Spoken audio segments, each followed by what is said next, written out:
It's not that this choice is weird. It's just the choice that we did not want. Superman and Lois is also being held, but it's being held for the fall, not the summer. Um, y'all know I had a meltdown yesterday over it. I was like not calm. And it's just because it just feels like at that point, how long have we been waiting for the show? A year?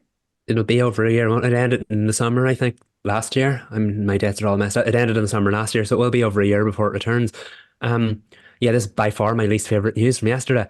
Um, but like, I feel like when they announced that it would be coming later in the year, there was an unspoken rumor that at the very latest it could be the fall.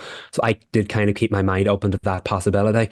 And what is interesting about this is I do wonder if this maybe played into the reason of why it didn't get that fifth season that everyone thought it would, because its budget was slashed and dashed to within an inch of its life, and yet it's didn't make it past the fourth season, even though we said there's an option to the fifth season that James Gunn would have liked it to go on to a fifth season.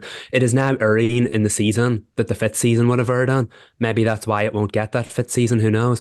Um, I mean, like, I will say that what does excite me is it sounds like they're treating it a bit like an event series and that they're going to throw their all into promoting it because they think it can hold up. Or Brad Schwartz said he thinks it can hold up with network, any other shows on network TV. And that is very much true. Honestly, the production values of the show are of higher standard than typical network TV, almost cinematic. So I love it. If they're going to throw everything they have into giving it the final season it deserves, I'm all for that. I hope it gets the love and promotion because honestly, as good as the new CW's regime has been with hits like Wildcard, we know Superman and Lois is going to get higher viewing figures. So it deserves to be treated like the big main event show that it is. So if it means it gets to go out, it's worth it. I won't agree with that until the fall arrives, though, because I don't want to wait that long. But yeah, in the long run, it's probably worth it. I think speaking as, I guess, someone who understands TV, other than as a fan, it does make sense to give it a long runway in terms of promo. If it gets the type of promo that Wildcards has been getting, and they even started earlier, like they use a model like the CBS did, where we were hearing about Tracker from months ahead Mm. of when it premiered. Then fine if we build up anticipation. If we don't, like if we fall asleep at the wheel and we're not like getting Superman and Lois like new content in terms of promo and everything until like tail end of summer, that's gonna be a little aggravating. Um, and I don't know if because they're holding it, that means that we could see maybe Superman and Lois return to Comic-Con. Oh, that'd be nice. Yeah. Like the So that old they can days. promote it. Yeah, it'd be its last Comic-Con. And since the other shows didn't really get to do that because of COVID, and then just different logistical issues too, it'd be nice to It would. see do its last hurrah at Comic-Con. Actually, have Yeah. they never been? I was just about to ask that. I don't think they ever got the chance to go. Um, which is a shame because obviously if the pandemic and all never happened, the original CW, of course, would have had them at Comic Con.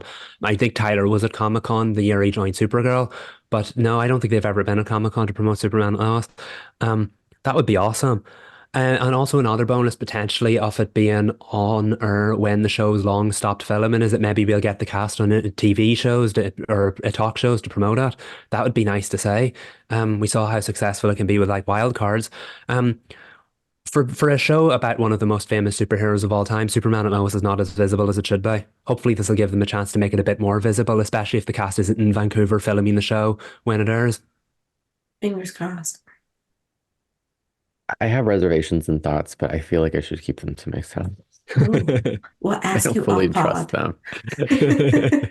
Yeah, I'll keep it optimistic with your thoughts, and I'll keep Sure. mine in my brain. Ooh, okay. We're gonna pick your brain after the podcast, Oh, yeah.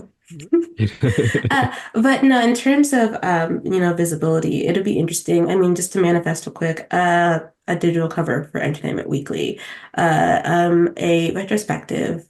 I don't know, I guess geared, it's headed by, why is this man's name escaping me? James Gunn.